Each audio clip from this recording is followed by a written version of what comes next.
né, pra ficar arrumando a sobrancelha no vídeo, mas é que eu tava agoniada com a sobrancelha falhada do jeito que tava. Pronto.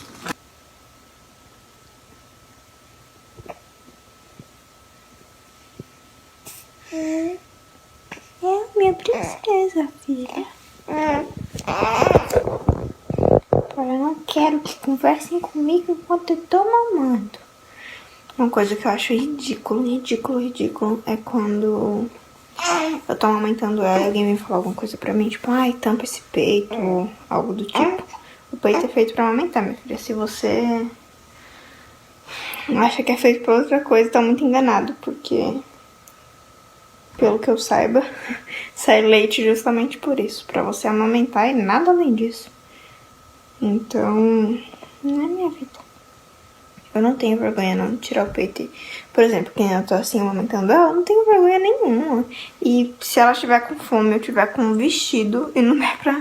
Eu me viro nos 30, mas ela vai mamar. Eu não deixo ela com fome de jeito nenhum. E eu acho que a maioria dos casos que as pessoas não amamentam é por causa disso. Porque elas têm vergonha de amamentar na rua e outros lugares, né? Antes eu tinha muita vergonha de amamentar. Muita vergonha. Não vergonha, eu tinha vergonha do preparo da amamentação, né? De tirar a blusa pra dar o peito. Eu sempre escondia. Tipo, eu tinha que colocar uma roupa que desse pra tirar e eu jogava um pano, um cobertor em cima dela. Nem a pau eu faço isso hoje. Eu tenho um negócio próprio que uma amiga minha me deu. E você coloca, aí tem um paninho assim, ele é bem fininho. Eu uso aquele, porque aquele também é muito fácil e ele tem tipo um aramezinho assim, sabe? Que fica aqui. Eu uso. Mas quando eu tô sem, eu tô nem aí. Eu não tô nem aí. Mas eu não faço mais isso de jogar pano em cima dela, nem a pau. Nem a pau. E não tem quem diga que depende do lugar, da ocasião. Não. Eu acho que a gente tem que amamentar os nossos filhos onde eles quiserem comer. Porque imagina como deve ser ruim você comer com pano na sua cara. Ai, mas bebê não liga, gente. Bebê é que nem a gente. Não liga porque não é na gente. Ai. E vocês pediram muito pra mim ontem, depois que eu disse que tô gravando esse vídeo no dia seguinte. Vocês pediram muito pra falar um pouco mais sobre Deus e sobre a minha igreja. A minha igreja é uma igreja brasileira, evangélica, cristã, não sei. Aqui nos Estados Unidos, né, que tem aqui em Louisiana. E tem várias outras igrejas aqui também, brasileiras. Só que o meu marido, como ele sempre foi cristão, evangélico, whatever, eu não acreditava em Deus. Minha avó e minha família é muito eclética, vamos dizer assim. Tem todo tipo de religião. E eu sempre fui sempre respeitei muito todo mundo, porque eu acho que a gente não tem que respeitar nem aceitar a vida da pessoa. A pessoa paga as contas dela, ela faz o que ela quiser, com religião, com sexo, com tudo, sabe? A gente não tem que ter preconceito racista, não tem que ter preconceito homofóbico, não tem que ter preconceito religioso, nada, nenhum tipo, porque a gente não tem esse direito. E eu queria que me respeitassem quando eu dizia que não acreditava em Deus, porque eu sempre soube disso e eu até hoje me acho muito certa, sabe? Eu me coloco na posição que eu estava antes, eu acho muito certo o que eu fiz. Que eu não ia pra igreja, eu já fui algumas vezes, mas eu não ficava lá pulando, glorificando quem eu não conhecia, porque eu estaria sendo falsa. Eu falava assim, se Deus realmente existe, eu vou estar sendo falsa com ele. Então eu prefiro muito mais que eu sinta Deus e vá, porque eu estou sentindo Deus e porque eu estou conhecendo e estou amando ele, estou adorando ele, do que ficar pulando aí dizendo que eu amo uma pessoa, né? Alguém ou algo que eu não conheço e que pra mim não existe. Então, eu sempre disse, eu nunca, assim, eu não saía falando pras pessoas, porque também pra você sair falando, você tem que entrar no assunto. E quando alguém entrava no assunto religioso, eu falava, legal, eu não tenho religião, era o que eu falava. Porque as pessoas são muito preconceituosas e eu não queria prolongar mais assunto, sabe? Aí eu tive ela e pra mim ela foi a maior prova que Deus existe. Porque pra você engravidar depois de 1 ano tentando, porque eu fiquei 1 ano tentando. Aí na pior fase da sua vida inteira, financeira, amorosa, física, tudo. Na sua pior fase, você consegue o seu maior bem, o seu maior sonho do mundo. Pra mim, né? Isso mudou a minha vida completamente. Eu tô com um negócio aqui, gente, mas a janela tá chato isso, né? Mas vai ficar assim. Agora vocês vão ficar reparando. Ficar assim. Então. Aí... deixa quieto. Aí, quando você tá na sua maior fase... Gente, esse negócio tá me irritando de uma forma... Mas não vai sair. Bom, enfim. Aí você engravida.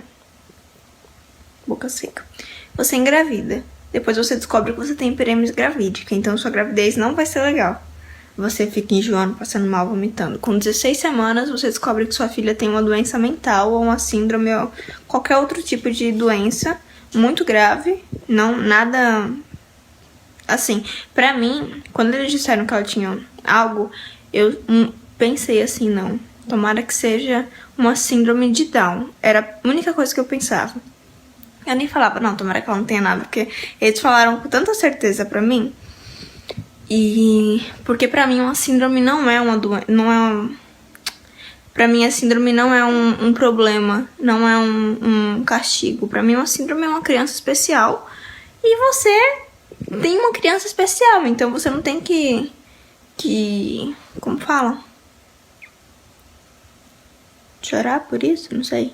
Você não tem que se lamentar por isso. Você tem que se lamentar se algo estiver errado com a saúde do seu filho. Dependendo da síndrome, gente, eu não sei, eu não conheço. Eu não vou ficar falando besteira pra depois vir gente aqui me criticar, nem me ofender, não. Eu tô falando que no meu lugar, naquela época... Eu falava, tomara que seja Down. Porque eu tinha muito medo da síndrome de Edwards, que é o bebezinho que nasce e vive até 1 ano, eu acho. 1 ano, 2 anos, não sei. Porque eu não queria ver o meu filho nascer pra morrer, não. E aqui ainda tem aborto legalizado, então mexe muito com a cabeça de uma pessoa. Muito, quando a pessoa fala que o seu filho tem uma doença. Principalmente eu que tava com 19 semanas e o aborto é legalizado até 20 semanas. Só que se ele tiver uma doença mesmo, você pode abortar a hora que você quiser. Mas eu não aborto de jeito nenhum, porque pra mim isso não é aborto. O termo que se usa por isso é assassinato, pra mim. Aí eu descobri isso, só que ela não tinha nada, graças a Deus. E depois disso eu senti uma dor muito forte. Encontrei 2 cistos do lado direito, no meu ovário direito, só que não eram isso e era só cocô. Mas eu fiz, porque eu fiquei 10 dias, eu acho, sem ir ao banheiro. Mas eu fiz ressonância magnética, eu ia fazer um outro negócio lá que tem muita radiação e pode dar algo nela, e não deu nada também. Depois, com 36 semanas, eu fui no hospital mentindo pra médica, só porque eu queria ver o ultrassom dela. Menti pra médica dizendo que ela não tava se mexendo, fez o ultrassom e ela estava em sofrimento fetal. Dias ela ia morrer. Fui induzida pro parto, tive ela, minha placenta estava grudada no útero, minha placenta sempre teve problema desde o começo. Aliás, a hiperêmese gravídica vem da placenta. E ela estava grudada no útero, foi um sufoco para tirar essa placenta sem afetar o meu útero. Se não afetou, eu não sei. E tomara a Deus que não, porque eu quero muito, muito filho. E eu tive hemorragia grave depois que consegui tirar essa placenta. Na verdade, quando ela tava tentando tirar a placenta, eu aberta ela ainda. Aberta não, né? Com os asas lá na periquita. Porque foi normal. Eu tive hemorragia grave, severa. Eu perdi metade do sangue do meu corpo. Tive que fazer transfusão de 3 bolsas de sangue. E fiquei muito anêmica. E nem o meu leite secou. Depois, o meu pós-parto foi maravilhoso. Eu não senti nada, nem parecia que eu tinha tido filho. Eu lembro, ela nasceu numa quinta. Aí eu acho que numa segunda-feira, mais ou menos, sei lá. Segunda, terça-feira, eu fui na lojinha brasileira que tem ali perto. Eu falei, ai, eu queria comer feijoada. Minha boca tá muito seca. Eu ia vir aqui comer feijoada, só que esse fim de semana eu tive um bebê. Aí não deu pra... Aí ela, tipo, como? Tipo, como se fosse a coisa mais fácil. Ah, eu fui ali no banco, mas... Tipo, eu falei assim, ah, eu ia vir comer aqui feijoada, mas eu tive bebê esse fim de semana e não deu pra vir. Tipo, muito engraçado, porque eu não tava sentindo nada. O meu corpo voltou ao normal na hora que ela saiu de mim. Eu fiquei com muita celulite. Foi passando aos pouquinhos, é até estranho falar que celulite foi passando aos pouquinhos, mas é verdade. Não sei o que aconteceu, que eu tava com muita celulite quando ela nasceu. Muita estria, a barriga fica meio molenguinha, mas isso passa. Ela ficou um pouquinho maior, só que não dá pra perceber. E também minha barriga não é zerada, né? Eu não tenho uma barriga negativa. Mas eu sou muito satisfeita com o meu corpo. Só tiraria um pouco de peito. Né, filha? Aí fala, não mexe nas minhas tetas não, mamãe. Deixa meu peitinho aqui. Eu acho a amamentação. Acho você amamentar a coisa mais linda do mundo. Eu não olho assim, nossa, tá mostrando os peitos. Eu não. Eu olho assim e falo, gente, que lindo, amamentando. E desde sempre foi assim. Então, eu me perco, gente. Eu acho que eu tenho uma DDA. DDA. E... quase morri, foi tudo maravilhoso.